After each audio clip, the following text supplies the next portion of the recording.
जय श्री कृष्णा। राधे राधे। आप सभी पर प्रभु श्री हरि और माँ लक्ष्मी का आशीर्वाद सदा सर्वदा बना रहे।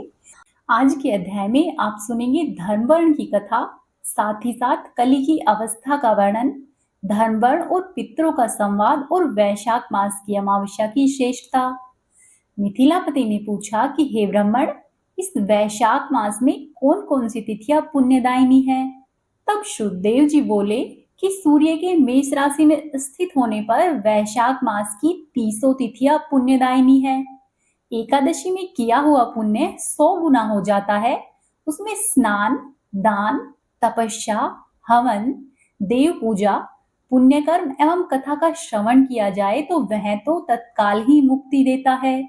जो रोग आदि से ग्रसित और दरिद्रता से पीड़ित हो वह मनुष्य इस पुण्यमयी कथा को सुनकर कृतकृत्य होते हैं। वैशाख मास मन से सेवन करने योग्य है क्योंकि वह समय उत्तम गुणों से युक्त है।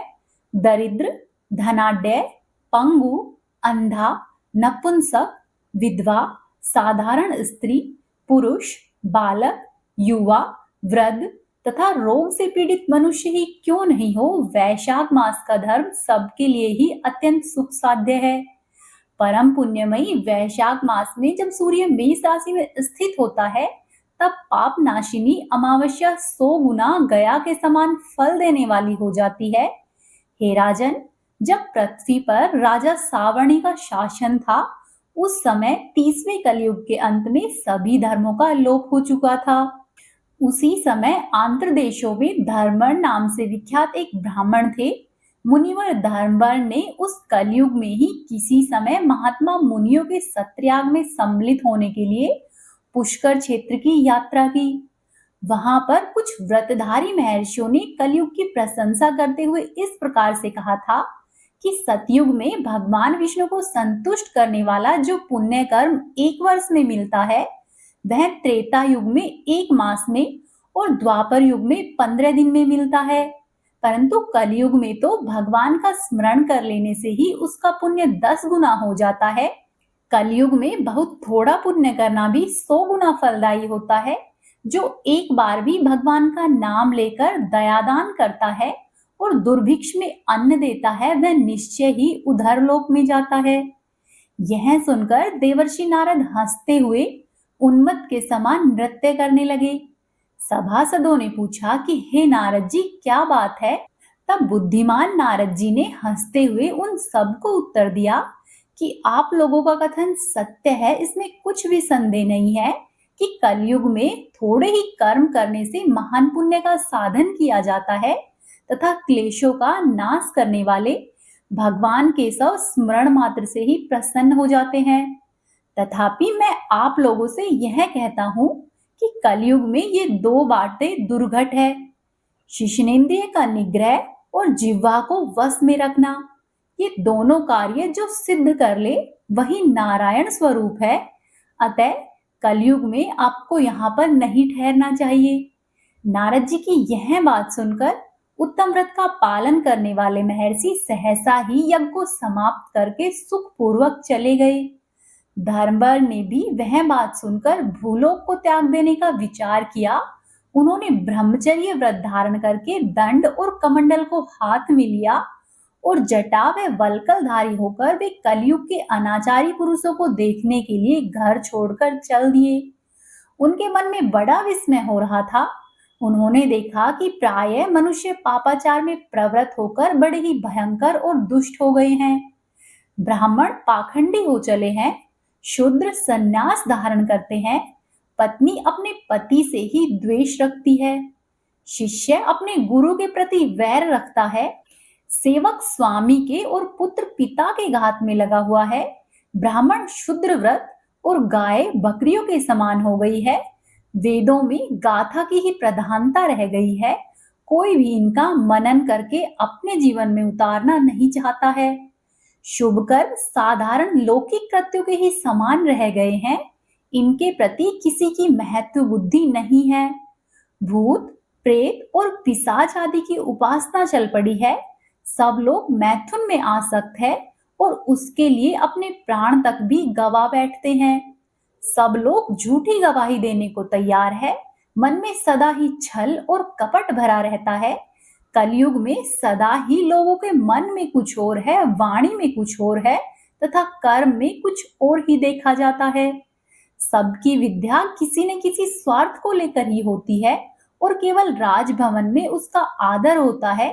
संगीत आदि कलात्मक विद्याएं भी राजाओं को प्रिय है और कलयुग में अधम मनुष्य पूजे जाते हैं और श्रेष्ठ पुरुषों की अवहेलना होती है। कलयुग में वेदों के विद्वान ब्राह्मण दरिद्र होते हैं। लोगों में प्राय भक्ति की भावना नहीं होती। पुण्य क्षेत्र में पाखंड अधिक बढ़ रहा है। शूद्र लोग जटाधारी तपस्वी बनकर धर्म की व्याख्या करते हैं। सभी मनुष्य अल्पायु, दयाहीन और शठ होते हैं। कलयुग में प्राय सभी धर्म के व्याख्याता बन जाते हैं और दूसरे से कुछ लेने में ही उत्सव मनाते हैं। अपनी ही पूजा कराना चाहते हैं, व्यर्थ ही दूसरों की निंदा करते हैं।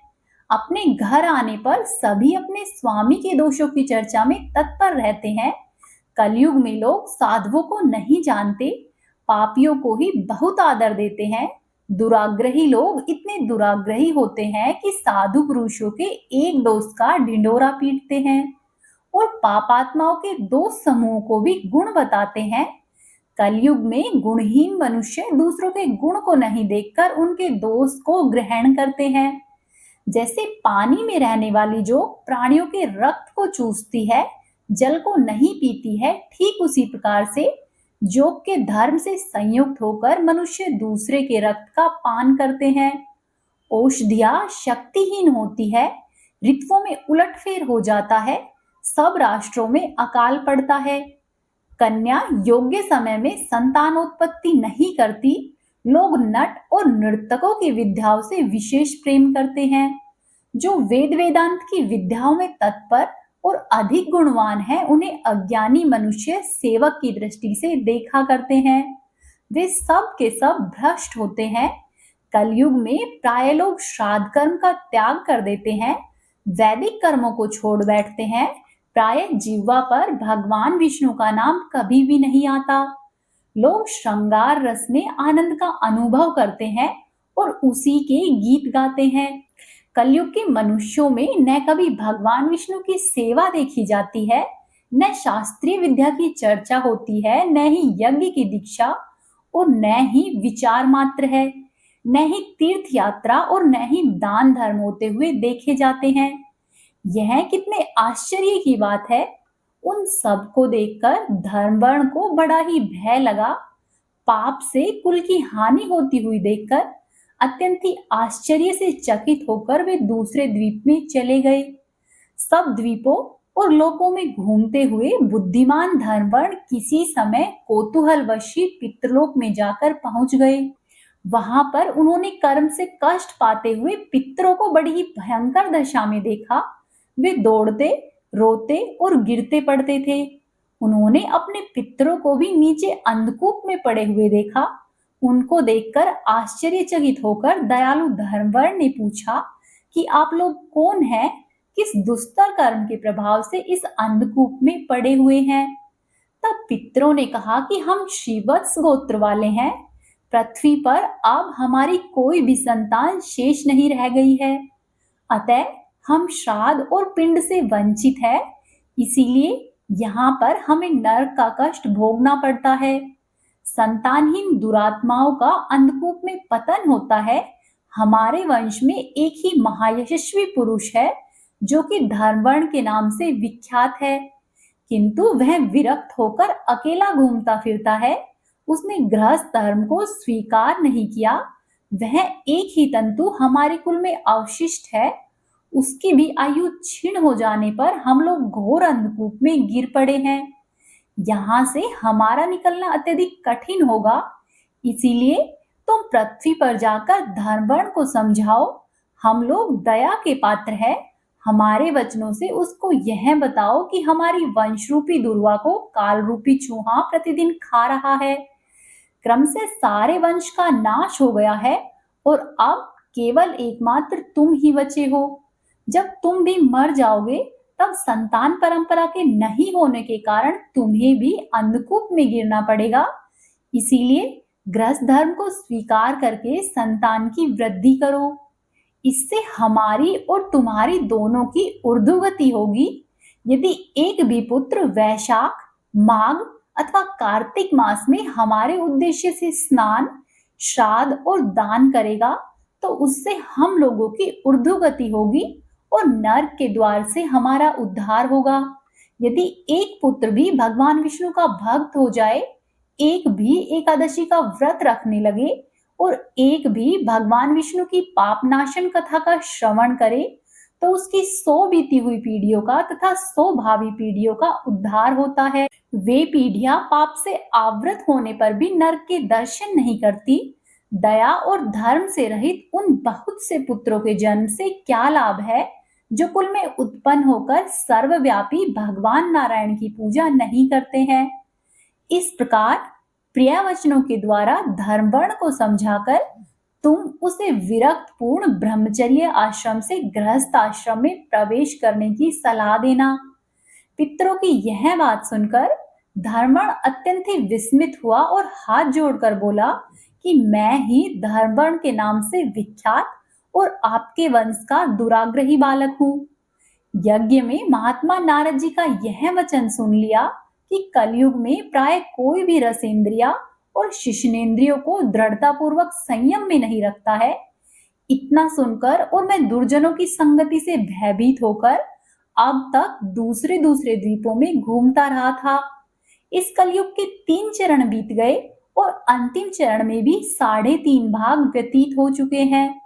मेरा जन्म व्यर्थ ही बीता है, क्योंकि जिस कुल में मैंने जन्म लिया उसमें माता पिता का ऋण भी मैंने नहीं चुकाया है।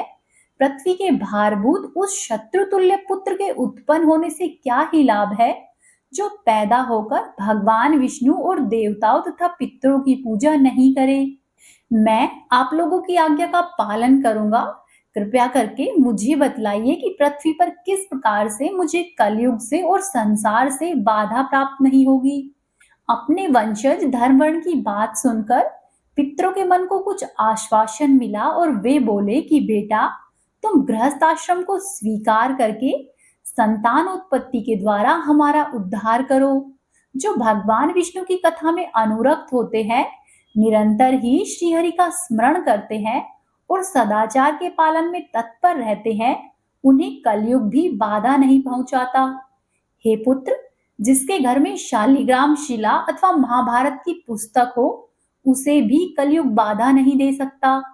जो वैशाख मास के धर्मों का पालन करता हो, माघ स्नान में तत्पर हो और कार्तिक मास में दीपदान देता हो, उसे कभी भी कलयुग की बाधा नहीं होती है।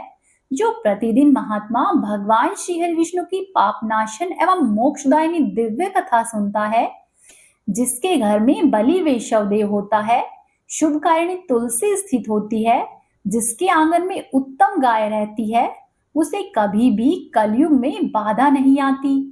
अतः इस पापात्मा युग में तुम कोई भी भय नहीं रखो। बेटा, शीघ्र ही पृथ्वी पर जाओ। इस समय वैशाख मास चल रहा है। यह सबका उपकार करने वाला मास है।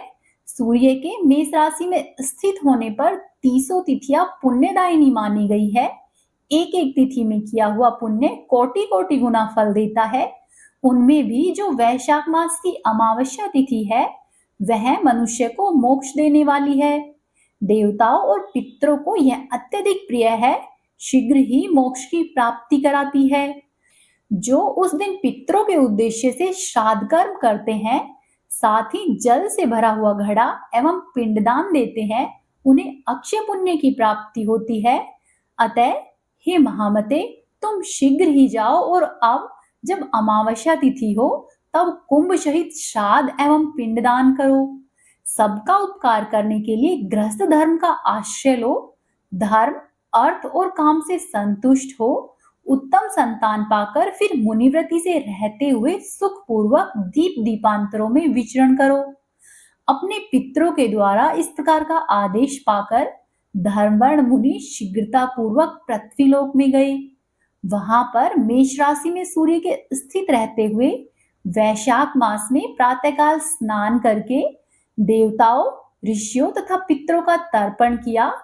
फिर कुंभदान सहित पाप विनाशक श्राद्ध करके उसके द्वारा पितरों को पुनरावृत्ति रहित मुक्ति प्रदान की।